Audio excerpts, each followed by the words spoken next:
हरि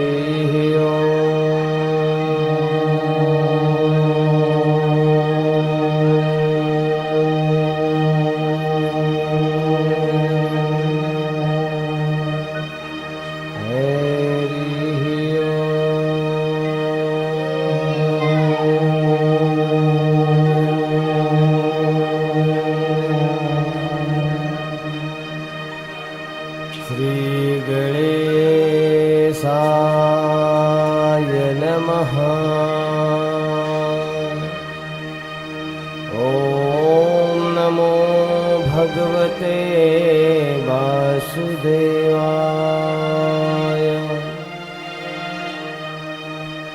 श्री गुरु चरण कमलेभ्यो नमः। मातृपितृ चरण कमलेभ्यो नमः। वक्रतुंड महाकाय सूर्यकोटि समप्रभा निर्विघ्नं कुरु मे देवा सर्वकार्येषु सर्वदा। बंसी विभूषित करा नवनीरदाभार पीताम्बरा गरुड़गेन्द्र फलो धरोष्ठान।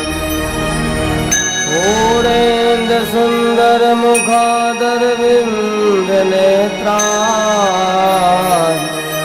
किशोरात्मरं किमभृतत्वमहं न जाने। सीतानाथ समारम्भा रामानन्दार्य मध्यमाम्। अस्मदाचार्यपर्यन्ता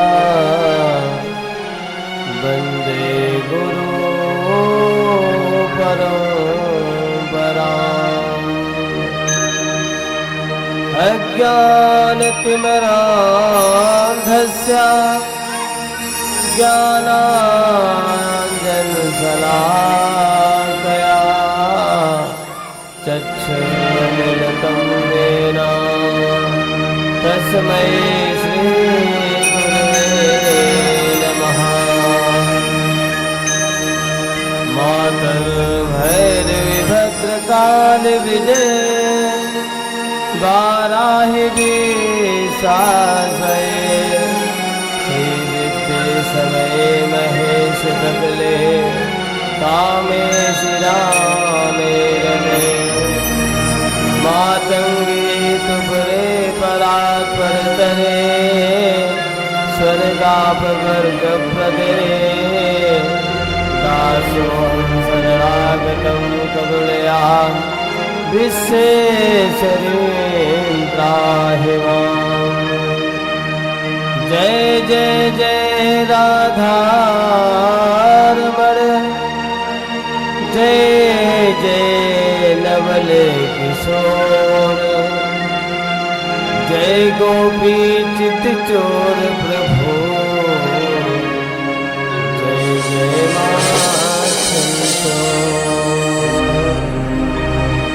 नमोस्तुते व्यास विशाल बुद्धे।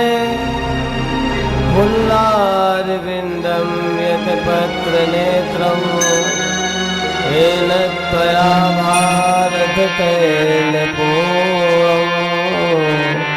प्रज्वालितो ज्ञानमया प्रदीपः।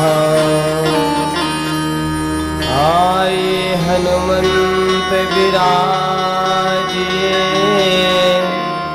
कथा करो मति अनुसार।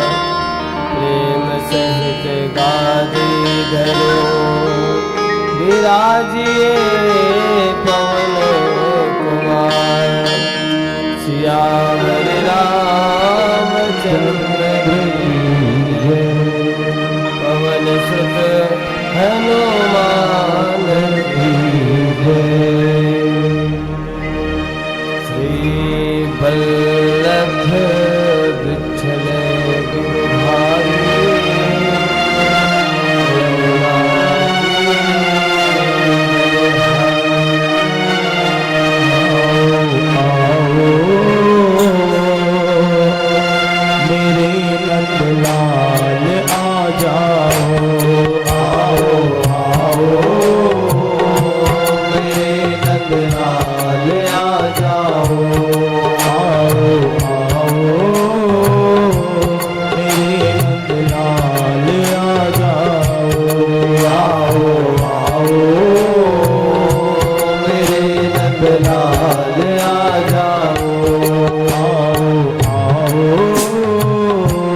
राधा कृष्ण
धन राधा श्री राधा धन राधा श्री राधा श्री राधा हमारो धन राधा श्री राधा श्री राधा धन राधा श्री राधा श्री राधा हमारो धन राधा श्री राधा श्री राधा धन राधा श्री राधा श्री राधा हमारो धन राधा श्री राधा श्री राधा धन राधा श्री राधा श्री राधा परम धन राधा राधा राधा राधा राधा धन राधा राधा राधा राधा जीवन धन राधा श्री राधा श्री राधा जीवन धन राधा श्री राधा श्री राधा हमारो धन राधा श्री राधा श्री राधा धन राधा श्री राधा श्री राधा राधे राधे राधे राधे राधे राधे राधे राधे राधे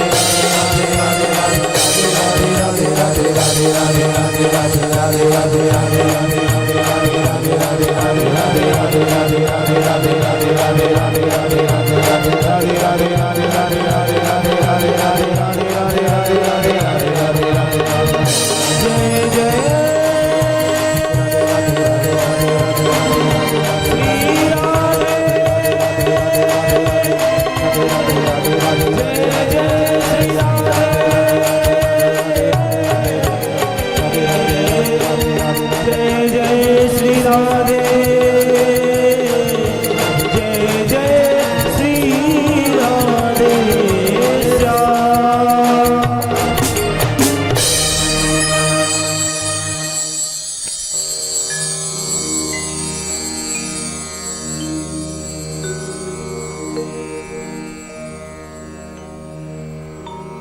कल बड़ी धूमधाम से हम लोग भगवान के विवाह में सम्मिलित हुए।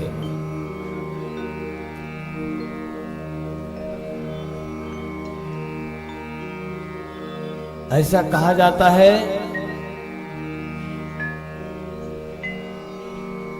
कि जो भगवान के विवाह में सम्मिलित होता है, भगवान उसके यहाँ जो भी विवाह संस्कार जो भी यज्ञ अनुष्ठान होते हैं उसमें आकर के जरूर सम्मिलित होते हैं। भगवान ने पहला विवाह रुक्मिणी के साथ कुंडलपुर में किए।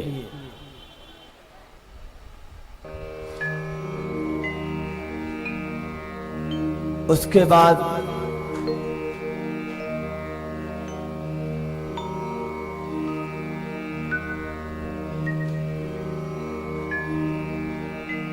कुछ समय पश्चात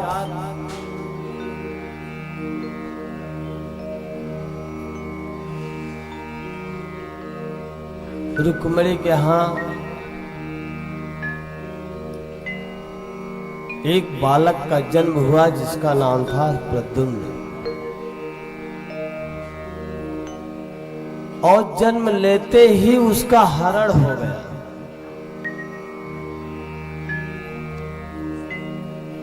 एक संभवसुर नाम का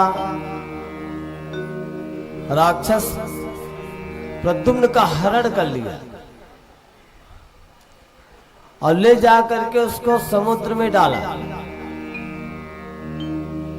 और उस शिशु को एक मछली निगल गई। मछुआरे ने संजोगवश उसी मछली को पकड़ा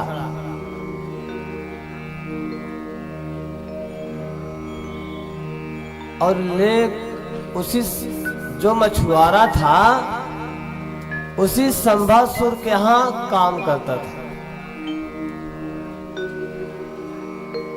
ले आकर के संभासुर को मछली दिया।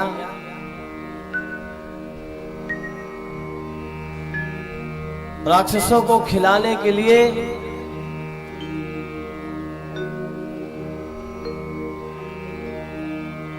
रसोई में लेके गया। जैसे मछली को काटा ना तो उसमें से बालक निकला।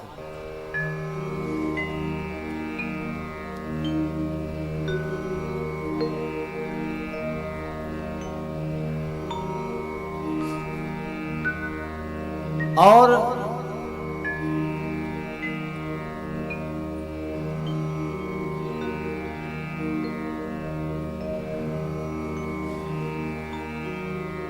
वहां पर जो काम कर रही थी वही उस बच्चे का पालन पोषण किया और पालन पोषण करके बड़ा किया। वो प्रद्युम्न पिछले जन्म के कामदेव जी थे और जो पालन पोषण कर रही थी उन्हीं की पत्नी रति थी।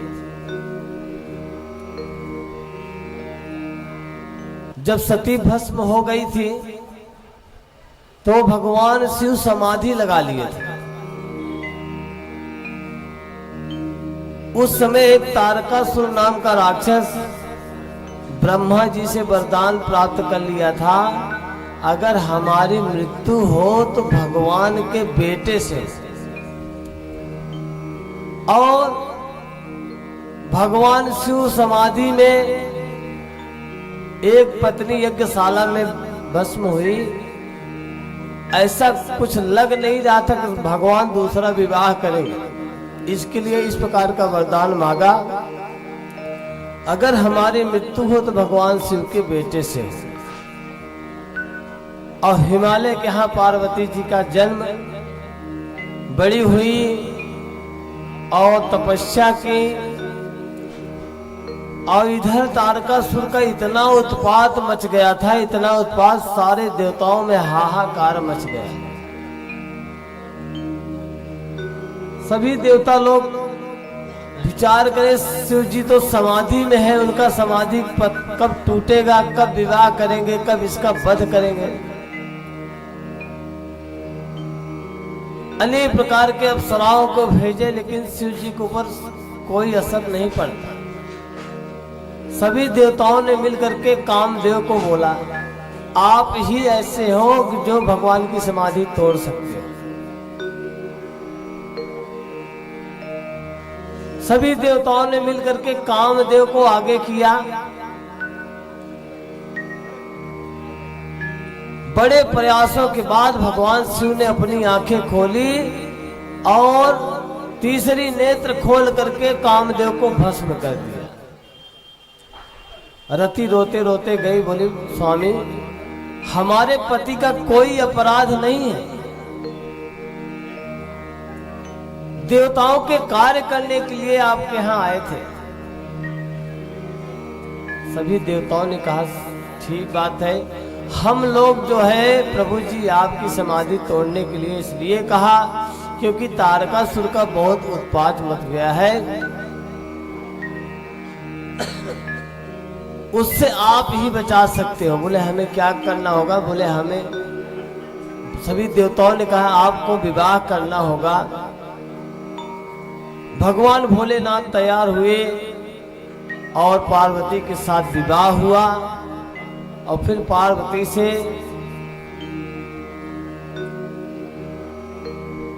कार्तिकेय के जरिए उस तारकासुर का वध हुआ। वही रति आज यहाँ पर संभासुर के यहाँ काम काज कर रही है।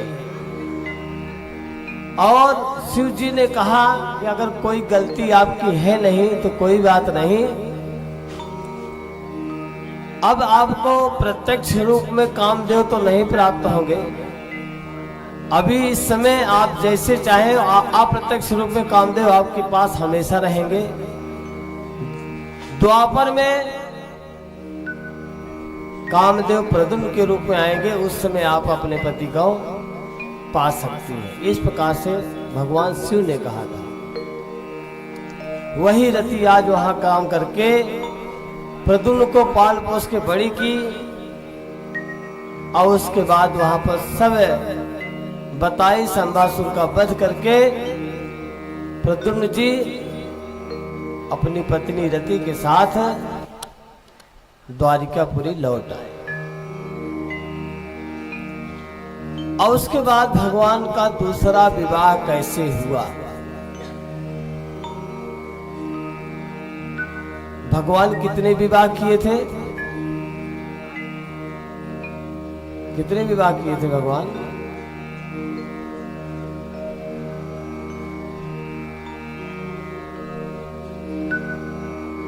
भगवान ने 16,108 विवाह किए थे।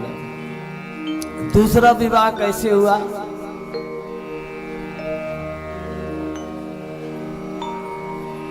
एक सत्रजित नाम का राजा था।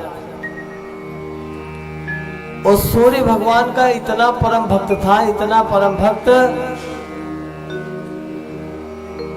सूर्य भगवान का बहुत सेवा करता था। सूर्य जी सत्रजित के ऊपर प्रसन्न होकर के एक मणि दी, और वो मणि प्रतिदिन जो है 4 मन सोना देती थी।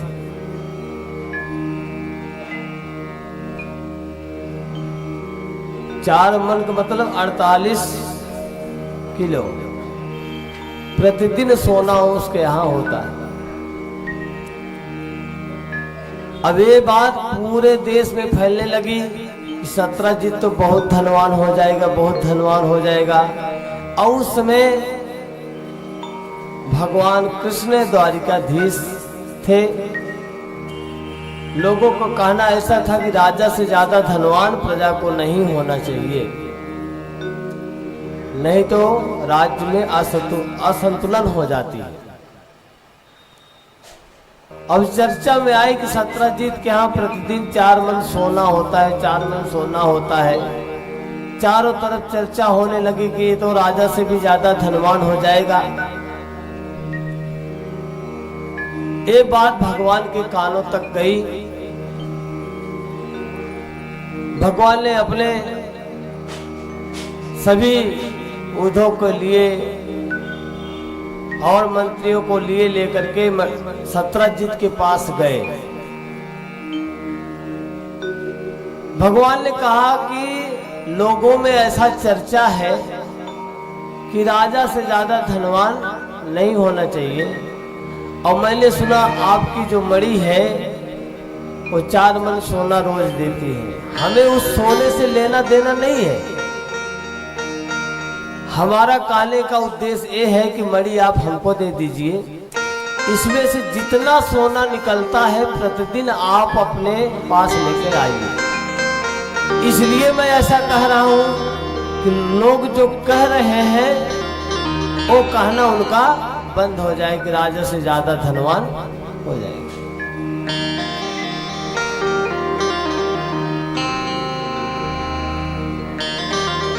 सत्रजित ने कहा ये तो मेरा प्राइवेट संपत्ति है ना, ये हमारी मर्जी है कि हम दें या ना दें। अनेक प्रकार से बातें किया और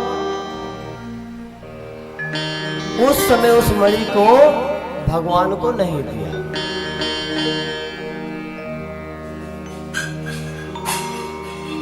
भगवान वहां से लौट आए।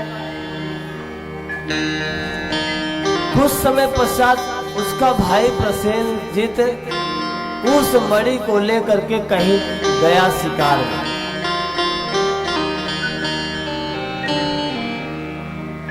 और वहां मणि गायब हो गई और प्रसेनजीत की वहां मृत्यु हो गई। जब सत्रजित को पता चला हमारे भाई को मृत्यु हो गई तो उनको शंका हो गया कि भगवान आए थे मणि लेने के लिए, हमें ऐसा लग रहा है कि हमारे भाई को मार करके मणि को छीन लिए, चोरी कर गए हमारे मणि को। अब पूरे नगर में, पूरे देश में फैलने लगा कि भगवान ने सत्रजित की मणि को chोरी कर लिया, उनके भाई को मार करके छीन लिया। चारों तरफ इस प्रकार की बातें होने लगी।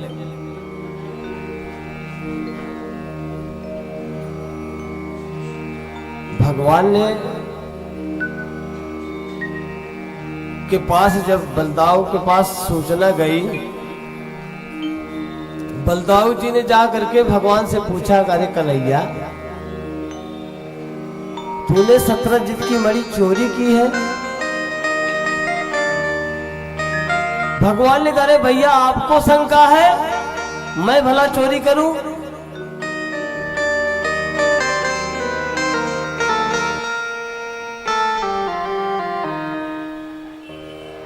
भगवान ने कहा कि मैं कभी चोरी कर सकता हूँ। बलदाऊ जी ने कहा नहीं नहीं, मैं ऐसी नहीं बात कर रहा हूँ कि तू चोरी करेगा, लेकिन तुम्हारी बचपन की आदत थी ना, माखन चोरी करना है करना।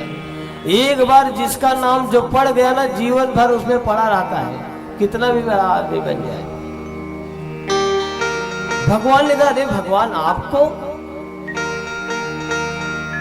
बलदाऊ ने इस प्रकार से कहा भगवान को बड़ा दुख हुआ और अपने सभी साथियों को लेकर के गए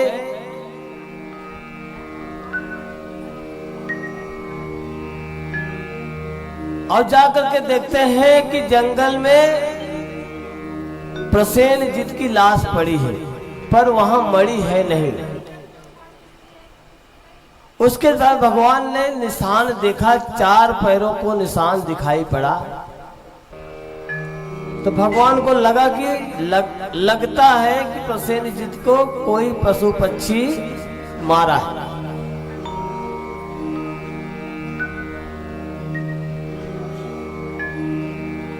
और उस पैर के निशान देखते देखते एक गुफा में वो निशान गया और गुफा में भगवान ने कहा कि आप लोग जो है बाहर इंतजार करो, अगर हम कुछ समय दिए 7 दिन या 21 दिन, मैं जब तक बाहर नहीं आऊंगा तो आप लोग अपने राज्य में चले जाना, और आ गया तो कोई बात नहीं, गुफा में आप लोगों को जाने की जरूरत नहीं, मैं अकेले जाऊंगा। और गुफा में जैसे प्रवेश किए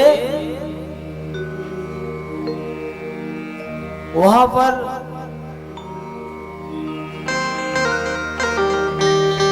देखा कि एक कन्या उस मणि को लेकर के खेल रही है।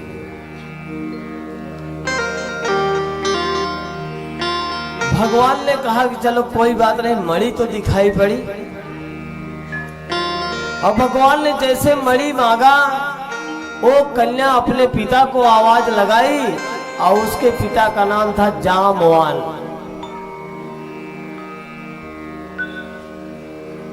रीछ के रूप में थे।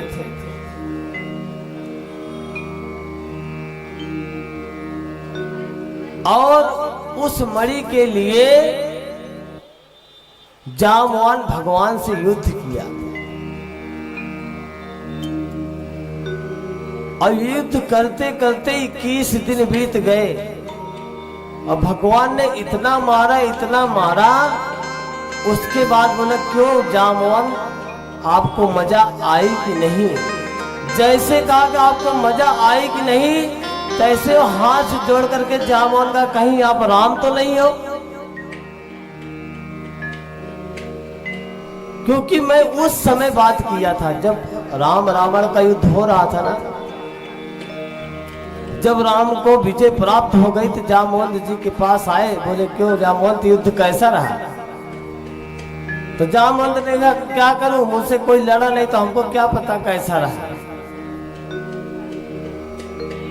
कोई मुझसे युद्ध ही नहीं किया तो हमको तो मजा नहीं आया। राम जी ने कहा कोई बात नहीं, अगर इस जन्म में मजा नहीं आया तो अगले जन्म में आपको मजा चखाऊंगा। और जामवंत ने पहचान लिया कि यही प्रभु राम जी थे। वो जामवान अपनी कन्या का विवाह पाणिग्रहण के रूप में भगवान के साथ किया और वो मणि को दहेज में दे दिया। बोले ये मणि भी लेके जाओ और हमारी कन्या। अब रीछ की पुत्री तो रीछ के जैसे ही रहेगी। भगवान ने कहा कि एक काम करना, घूंघट आप निकाल के रखना, जब मैं कहूंगा तभी आप घूंघट ऊपर करना, और मैं नहीं कहूंगा तो आप घूंघट ऊपर नहीं करना। अच्छे से समझा करके जामवंती को लेकर के गए और वहां पर रुक्मणी विश्व सुंदरी थी, त्रिभुवन की सुंदरी थी, साक्षात लक्ष्मी लेकर के जब भगवान गए जामवंती को, पूरे द्वारिका में हो गया भगवान, दूसरी आई। रुक्मणी ने बड़ा स्वागत किया और उसके बाद बोले घूंघट तो उठाओ, सब लोग देखे तो सही। लेकिन वो घूंघट उठाए नहीं। भगवान ने कहा कि इस त्रिभुवन सुंदर है, इसीलिए घूंघट उठा नहीं रही है। रुक्मणी को जलन हो गया, श्राप दे दी, जाओ मेरी जैसी हो जाओ। भगवान ने कहा अब घूंघट उठा लो, कोई बात नहीं। अब वो रुक्मणी के जैसी जो है जामवंती बन गई, जो रीछ का स्वरूप था उनका वो हट गया। इस प्रकार से भगवान की दूसरी आई। उस मणि को लेकर के आए, बलदाऊ सहित सत्राजित के यहाँ गए और बोले ले मणि अपनी ये, इसके बाद चोरी हो जाए, कुछ हो जाए, मेरे ऊपर इल्जाम नहीं आना चाहिए। जब सत्य बात का पता सत्राजित को चला तो उसे बड़ा दुख हुआ कि हमने अनायास में भगवान के ऊपर इल्जाम लगा दिया। तो उनकी सत्राजित की पुत्री थी जिसका नाम था सत्यभामा। उसी शर्म की वजह से अपनी पुत्री सत्यभामा भगवान को हाथ में सौंप दिए। बोले प्रभु ये सत्यभामा हमारी कन्या है, आप इससे पाणी ग्रहण करिए और ये मणि आपको मैं दहेज के रूप में दे रहे। और भगवान की तीसरी आ गई। उसके बाद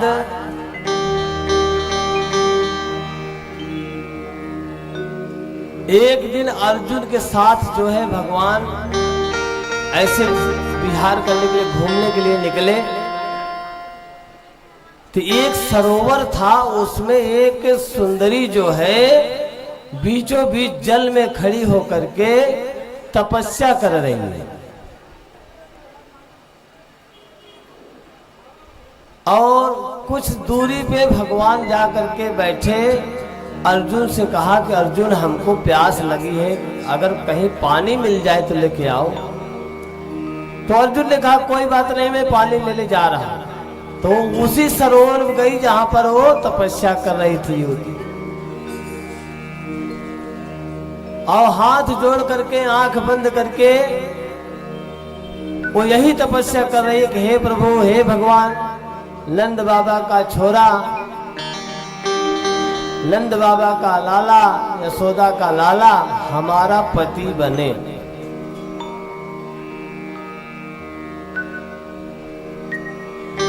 अर्जुन जाके देखेगा अभी 3 आ चुकी है, चौथी अभी तपस्या कर रही है। अब पानी भरने के लिए जब गए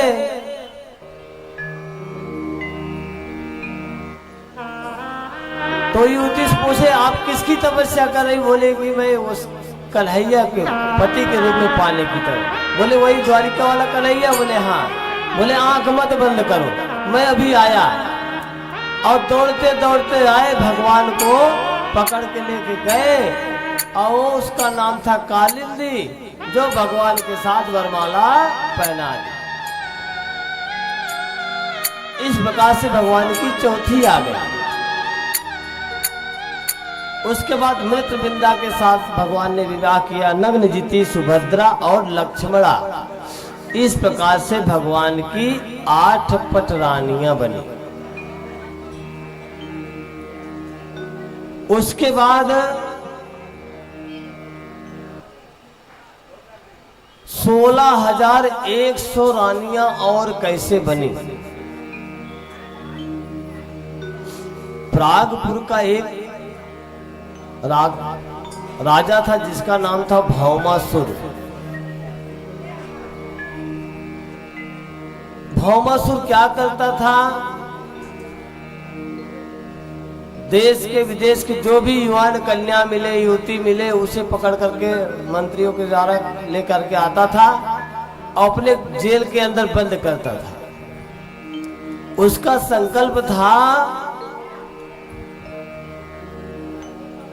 जब हमारे यहाँ 16,000 स्त्रियां हो जाएगी तो मैं 16,100 स्त्रियां हो जाए तब मैं अपना विवाह एक साथ सबके साथ करूंगा। ला करके अपने जेल में सबको बंद कर रहा।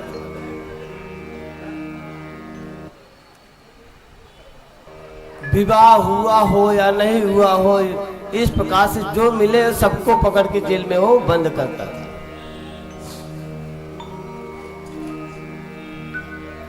उसके बाद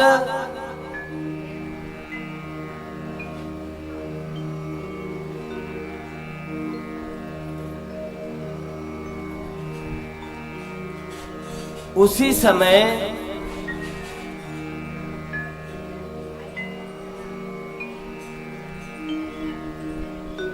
कोई जा करके भगवान से कहा कि एक राक्षस है, इस प्रकार से उत्पात मचाया है।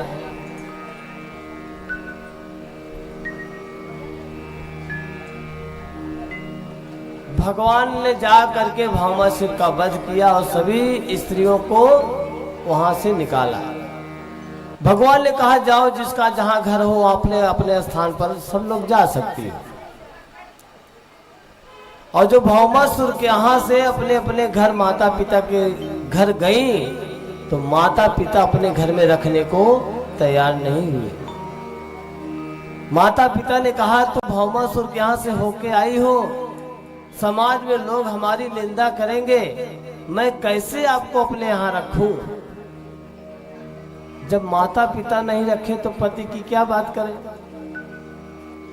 परिणाम एक 16,100 स्त्रियां विचरण करने लगी जहां तहां।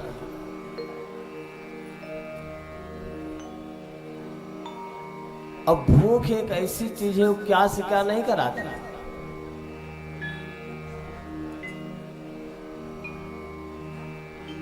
सभी स्त्रियों ने विचार किया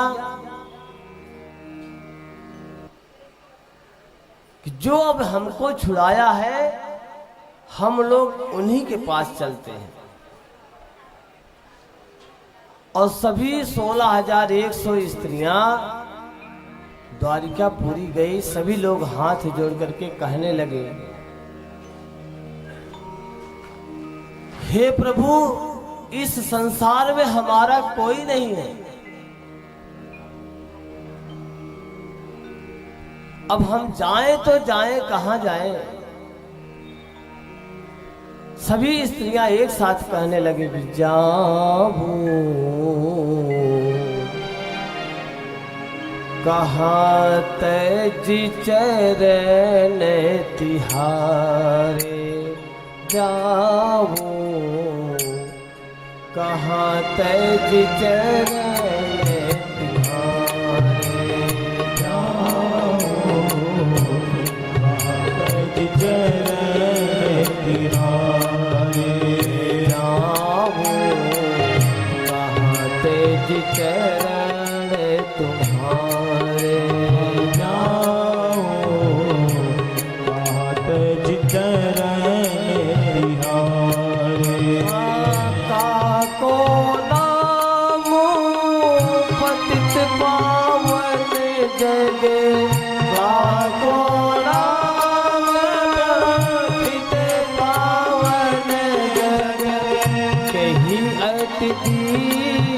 तिहारे, कहाँ तेज चरण तुम्हारे, जाओ कहाँ तेज चरण तुम्हारे। सभी स्त्रियां कह रही, हे प्रभु,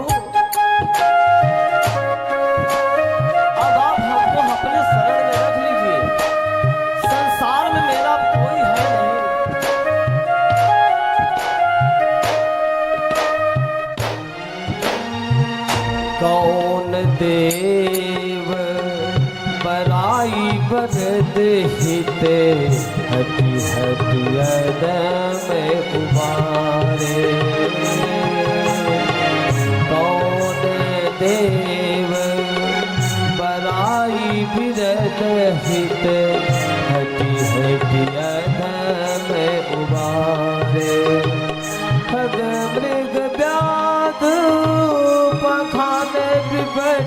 जड़ खग मृग व्याघ्र पखाने विभूति जड़ जन्म कवन सुर तारे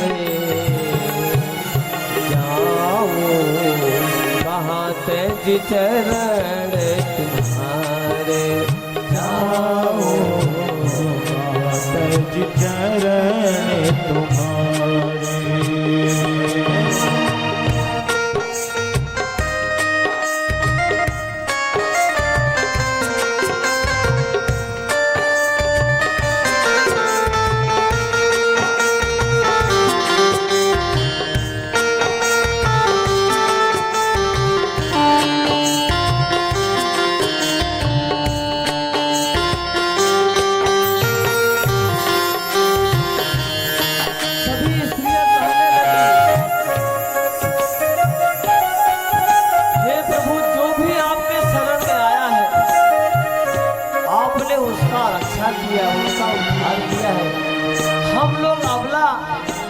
संसार में मेरा कोई नहीं है, हम कहाँ जाएं तो जाएं, इसलिए मैं आपके शरण में आया हूँ, आप मेरा उद्धार करिए।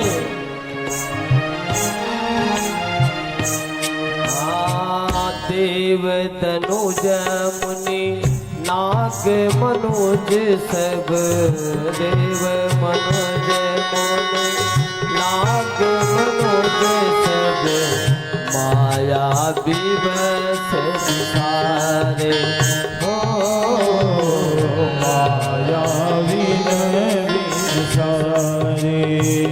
देव तनुज मुनि नाग मनुज सब माया विवश विसारे हो माया जिनके हाथ दास तुलसी प्रभु जिनके हाथ दास तुलसी प्रभु कहाँ अपने को हारे जाओ कहाँ तेज तुम्हारे जाओ कहाँ तेज चरण तुम्हारे कहाँ तेज चरण तुम्हारे। सभी 16,100 स्त्रियां इस प्रकार से विलाप करने लगी। भगवान ने कहा जिसका कोई नहीं है वो मेरे पास आ जाओ। परिणाम एक मंडप में 16,100 स्त्रियों के साथ भगवान ने विवाह किया। इस प्रकार से भगवान की 16,108 रानियां हुई।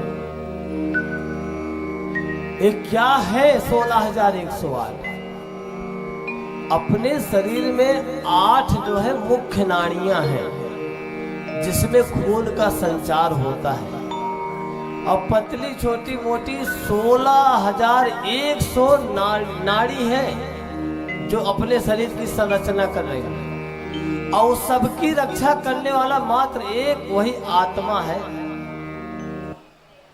अध्यात्म इसका यही बताता है। भगवान किससे विवाह किए? अपने शरीर की संरचना आप देख लीजिए और 16,100 छोटी बड़ी नाड़ियां हैं और 8 उसमें मुख्य नाड़ियां हैं और उसमें जो आत्मा रहती है वही भगवान नारायण है।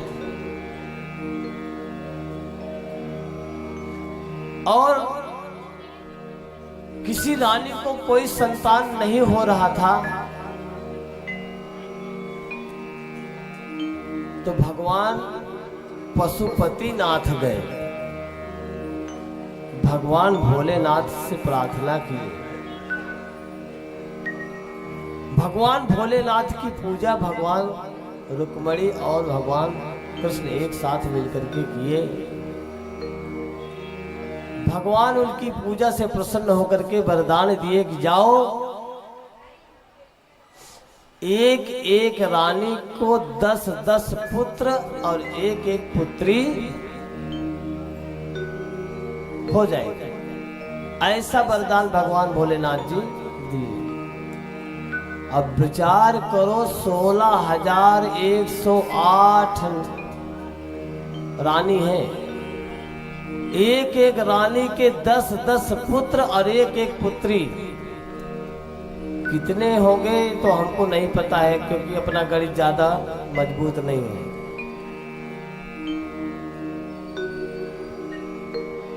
सोचो भगवान का वंश कितना बड़ा हो गया होगा।